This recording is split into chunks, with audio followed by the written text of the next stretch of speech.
guys! Welcome to my channel. I'm Crystal and today I'm sharing my travel tips for anyone trying to book a trip to Maui.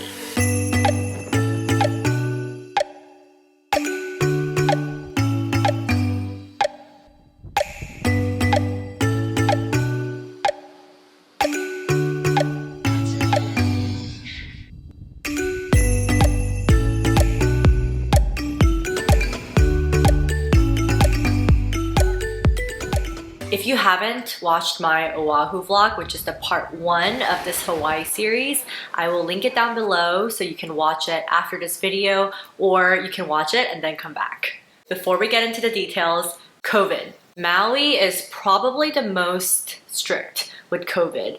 We recently went in October and it was kind of complicated, so make sure to check the state of Hawaii's website and also your airline so you can make sure what the latest restrictions and guidelines are so you can take care of everything before you travel.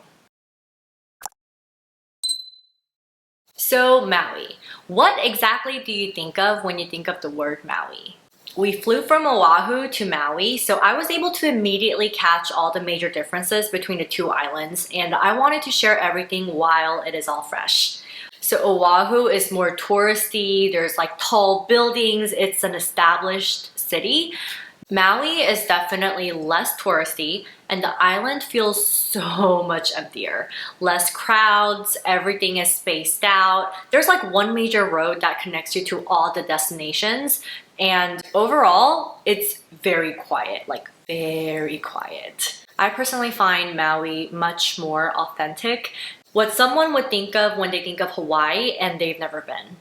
Think of Maui into two different types of areas. One that is just 100% nature, less development, and then there's the other area which is more dedicated to tourists and is pretty obvious as it gets darker towards the night.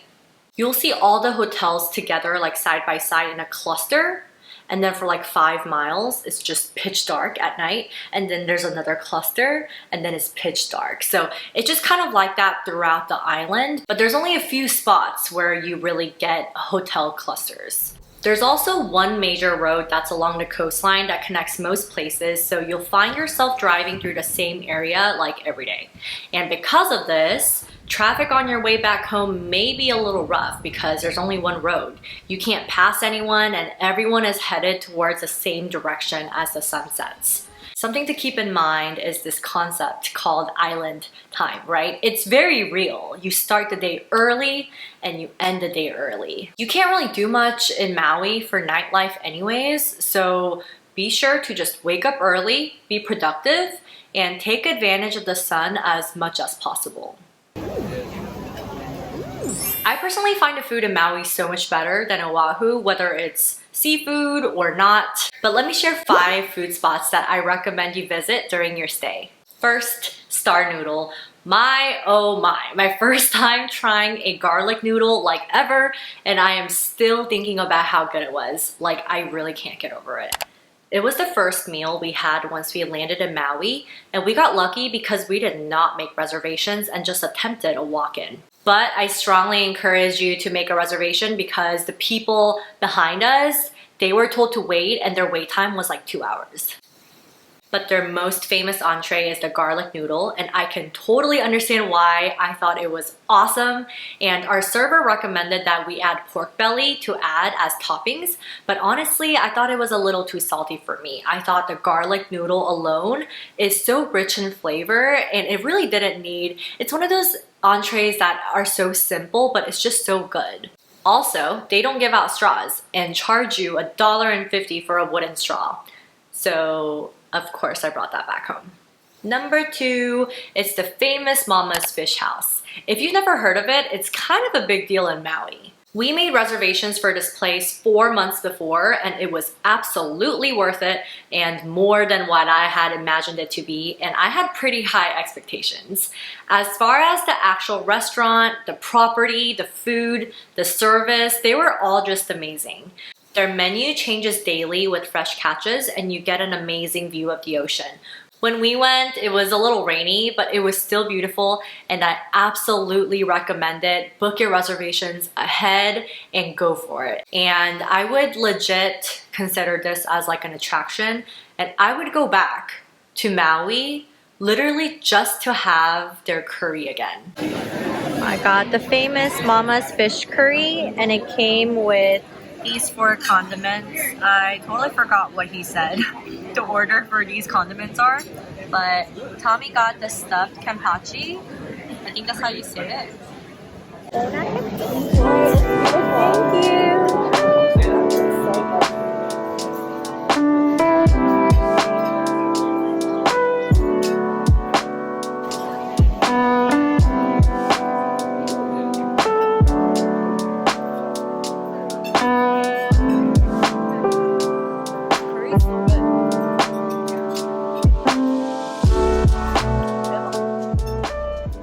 Guys, this is the best curry I've ever had in my life. Like, no lie. And Tommy agrees too. Ooh.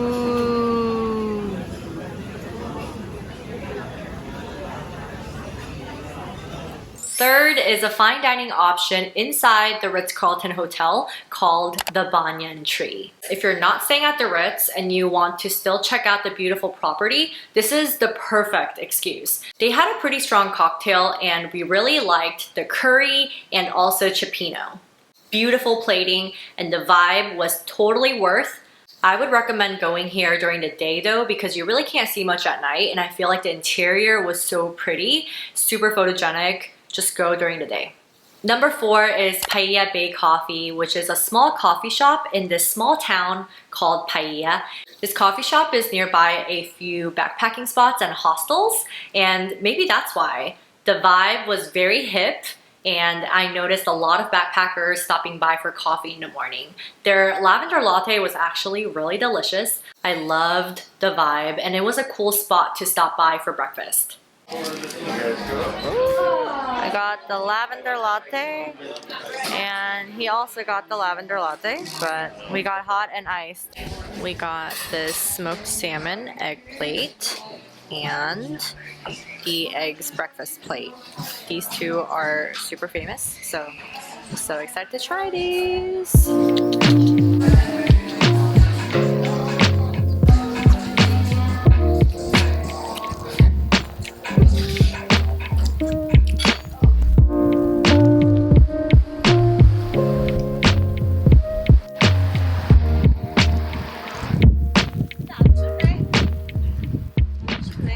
And last but not least, the Costco Maui food truck park in Kahului. It's literally a bunch of food trucks in front of Costco, so that's why it's called Costco Maui Food Truck Park. It's close to the airport, so you can actually stop by once you land for like your first meal, or you can actually, stop by before you drop off your rental on your way out of the island. I specifically want to recommend Kahiau's Poke Truck. I might have totally butchered that name.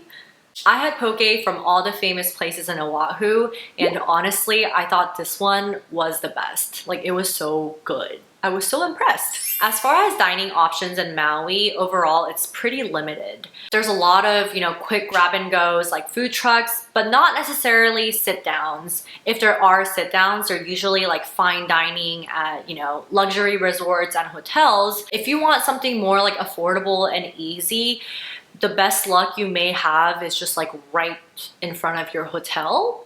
But you can't just expect to go out and just walk around and expect there to be like a downtown with, a whole strip of restaurants like Waikiki. It's not like that in Maui. The area that we stayed at actually had a food truck area like right in front of our hotel. So that's where we actually had one of our dinners. This spicy poke bowl. Ooh, it's like so much rice. And then I got fish tacos. Whoa, it's like very loaded.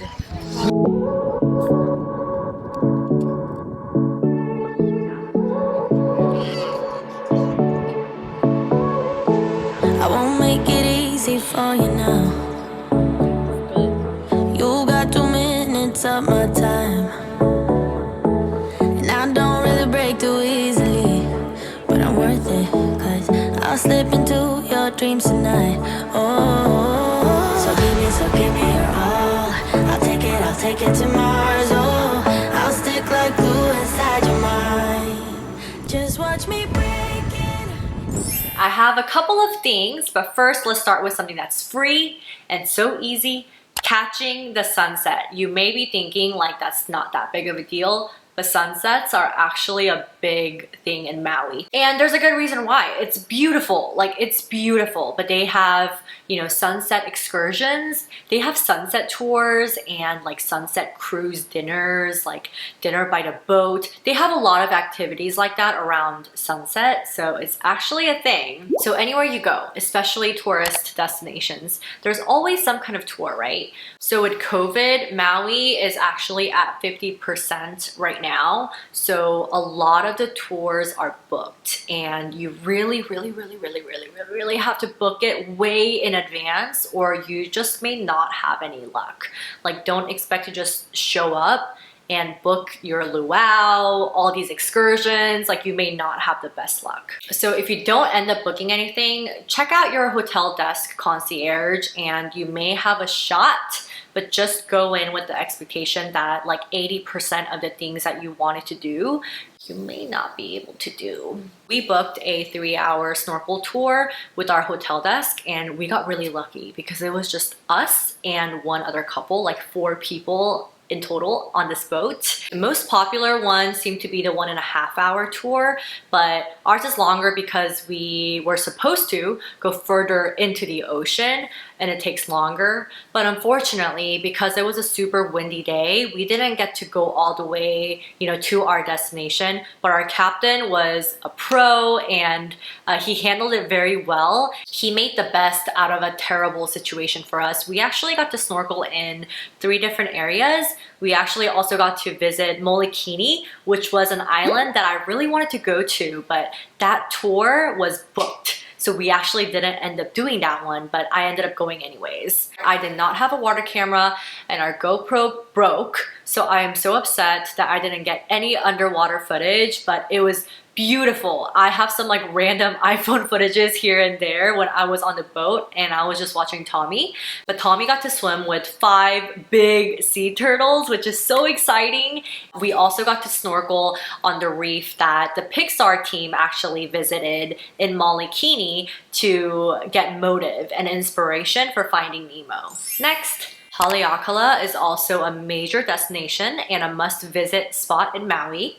Watching the sunrise at Haleakala is actually really famous, or sunset. But for the sunrise, you have to make reservations in advance because they're accepting a limited number of cars. So make sure to check out the website. I will link it down below. But if you're not into any of those, there are also a lot of hiking trails. And if hiking is also not an option for you, you can just take the drive up. The drive up there is quite an adventure itself. Like you get an amazing view of everything. It does get really cold up there though, so make sure to bring, you know, a coat, a parka, a jacket, sweatshirt, everything that you can bring because it is hella cold up there. Next is the Naalele Blowhole. I am not sure if I'm saying these names correctly. I apologize once again. So this blowhole was pretty intense. The blowhole itself is not that intense, but the drive to get to the blowhole, it's literally frightening. I definitely recommend that you are familiar with curves. And if you are not into a long drive, this may not be it for you. But we decided to go after driving up Haleakala and decided to do it. And it was actually pretty terrifying. The roads are super narrow and there's a lot of one-way roads. So when you have like a big Jeep and a convertible just kind of like speeding at each other from the opposite ends and you can't really see if the car is coming from the other side, I think that's what was really scary. And if you literally go this way, like this much, you're gonna fall off the cliff and die. So that's the frightening part of things. But if you have like a small car, I think it was absolutely worth it. It's pretty cool. The waves are huge and it's like a whole new world down there. There's like lava rocks and the blowhole. It was my first time seeing one and it was pretty cool. And last but not least is Road to Hana. Road to Hana is something that we really debated because it's a very long trip. The distance is not that long, but the roads are super windy, just like going to the blowhole. Very windy, very narrow, a lot of one-way streets. So it's quite a journey to get from one end to the final destination. For us, it didn't work out anyways because the day we decided to do even a little bit of it, it was so rainy, like all day. So we actually didn't end up going that far. And because of the island time, a lot of the vendors were closed. So we really just went for like the drive after lunch and the experience and just to see if anything was open. But we only saw a couple of things that were open, but nothing like too special. If you're gonna do it, I would say just go all out and do it, but do plan like the whole day for it because it's gonna take some time. And depending on what you do, please make sure you get a good rental. We saw a lot of red Jeeps. It's like super photogenic and you know, it's like Maui, I get it. And then also the Mustang convertible, which was what we had. We saw a lot of those, but I don't think that was the best idea for the activities that we chose to do. If it was just driving around the island, I think it would have been more than enough. But because we were driving a lot of curvy and narrow roads, it was kind of difficult to navigate at times, and I felt really bad for Tommy because he was driving the entire time. So choose accordingly, but it really just depends on what you want to do.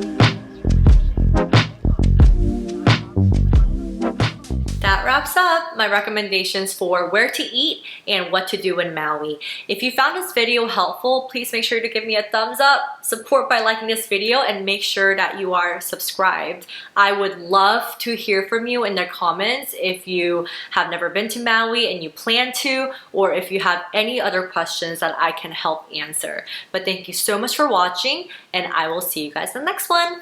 Bye! If you haven't watched the Oahu vlog, go watch that next.